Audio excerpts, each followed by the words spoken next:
Video kali ini gue akan membagikan skema box NTX NXD215 yang terinspirasi dari skema box Nexo Alpha yang umum digunakan. Skema ini dikhususkan untuk transducer speaker JC dengan tipe LA15100.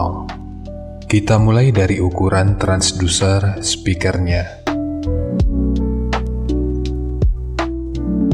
Untuk diameter lubang pada box, ini ukurannya 354 mili, ukuran magnetnya 217 mili, ukuran total dari magnet hingga gasket 130 mili, ketebalan gasket 13 mili, ukuran antara baut 371 mili, ukuran terluarnya 388 mili.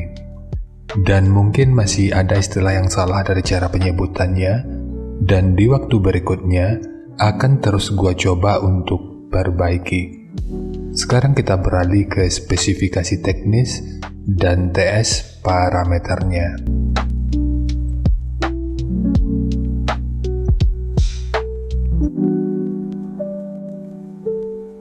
Kita mulai dari spesifikasi teknis. Untuk nominal diameter, ini ukurannya 385 mili atau 18 inci.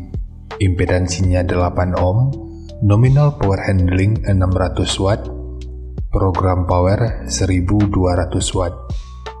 Jika lu masih ragu dengan perbedaan antara nominal power handling dengan program power ini udah pernah gua bahas pada video yang akan gua selipin pada pojok kanan atas video ini, atau nanti bisa juga dicek pada kolom deskripsi. Kemudian untuk sensitivitas pada 1 watt per 1 meter, ini 95,61 dB. Untuk rentang frekuensi, mulai dari 38 sampai 3300 Hz atau 3,3 kHz.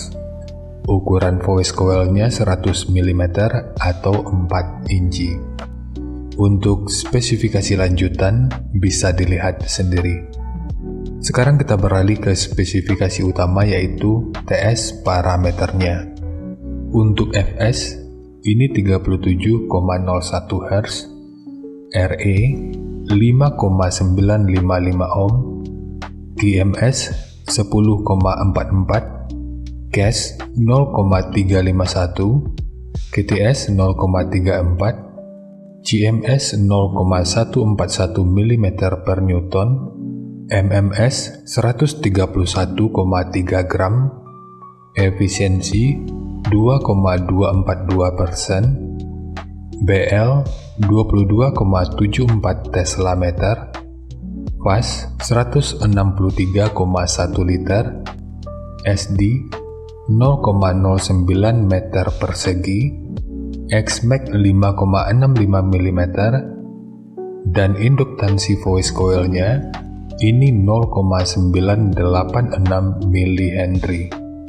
Dan untuk jenis box speaker, ini lebih direkomendasikan untuk digunakan pada box dengan lubang angin. Karena untuk EBP-nya, ini sekitar 105,4. Cara mengetahui EBP ini juga udah pernah dibahas pada video yang akan gue selipin pada pojok kanan atas video ini, atau nanti bisa juga dicek pada kolom deskripsi. Sekarang kita masuk aja ke rincian semuanya.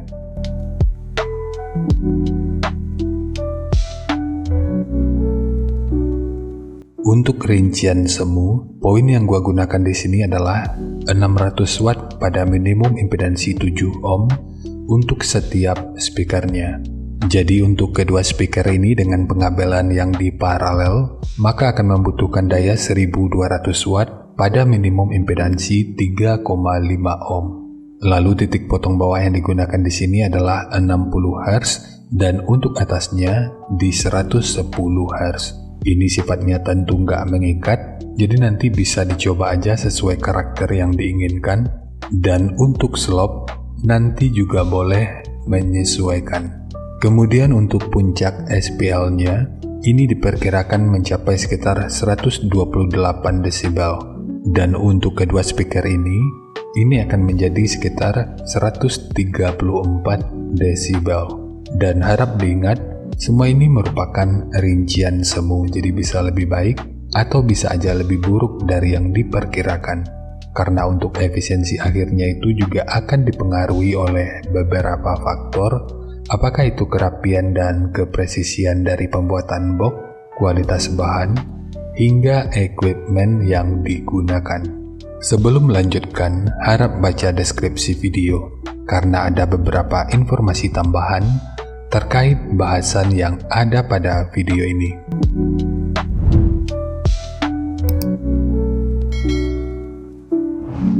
Dan berikut referensi yang gua gunakan dalam mendesain skema box speakernya.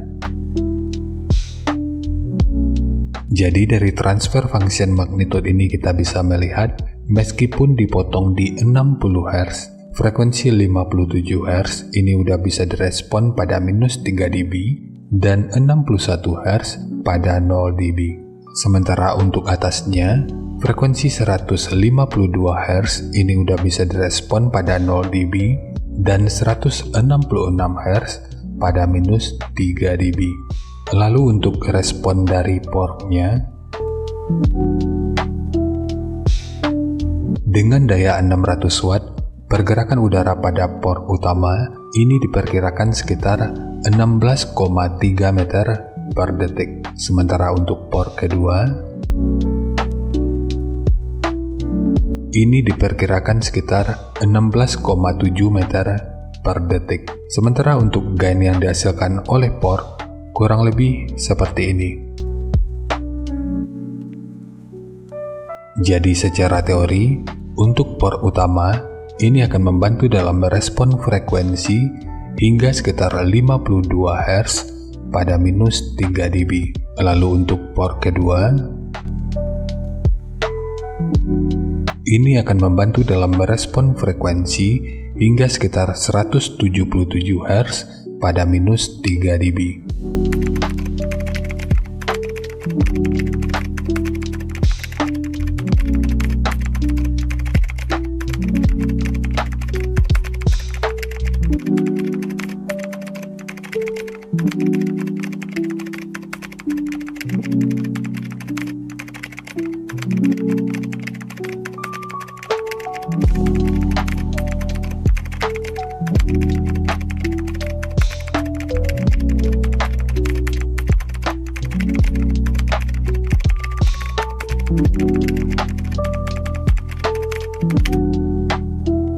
Sekarang langsung kita bahas aja skemanya. Untuk ketebalan multiplex, ini menggunakan multiplex dengan ketebalan 18 mili. Kita mulai dari tinggi, jadi tinggi box ini adalah 450 mili, panjang ke belakang 800 mili, kemudian lebarnya 1000 mili. Yang perlu diingat, semua ini merupakan ukuran terluarnya. Sekarang kita fokus ke ukuran internalnya. Untuk port, ukuran internal dari portnya ini adalah 80 mili.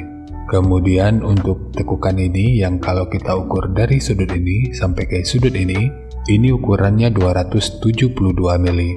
Dan ukurannya sama dengan tekukan yang ini.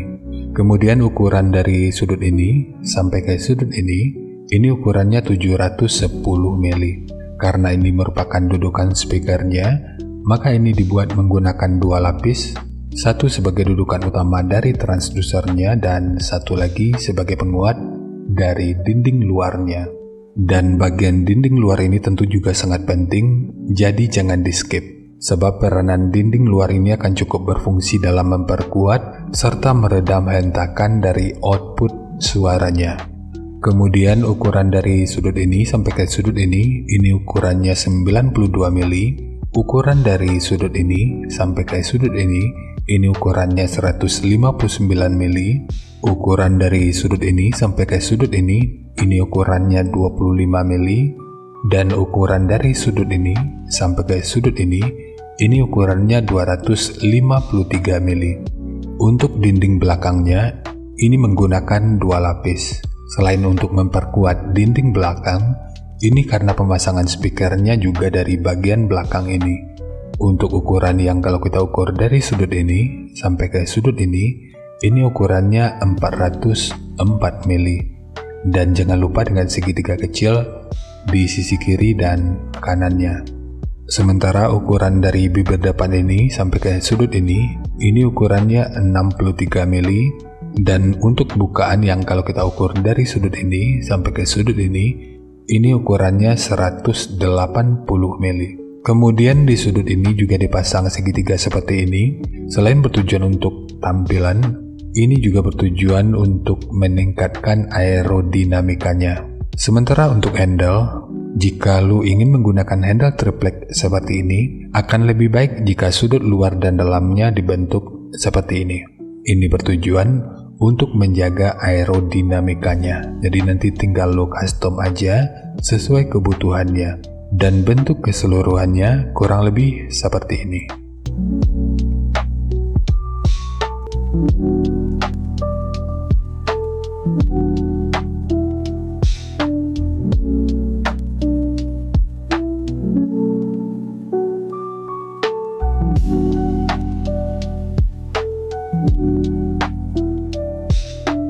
Jadi segitu aja untuk skema dari box NTX NXD215 khususnya untuk transducer speaker JC dengan tipe LA15100.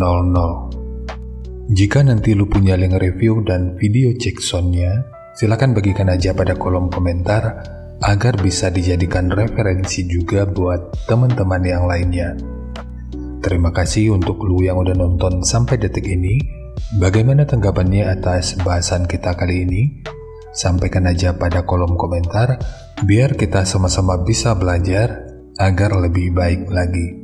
Dan seperti biasa, jika lu suka dengan bahasannya, silakan like dan share aja videonya ke teman-teman lain yang sekiranya juga suka dengan topik yang sama. Untuk lu yang udah berlangganan, terima kasih banyak atas dukungannya. Dan untuk lu yang belum berlangganan, jika berkenan bantu subscribe-nya. Dan jangan lupa untuk baca kolom deskripsi dan kunjungi juga tab komunitas untuk mendapatkan informasi dan update terbaru. Jadi ya segitu aja, dan kita ketemu lagi pada video yang lainnya.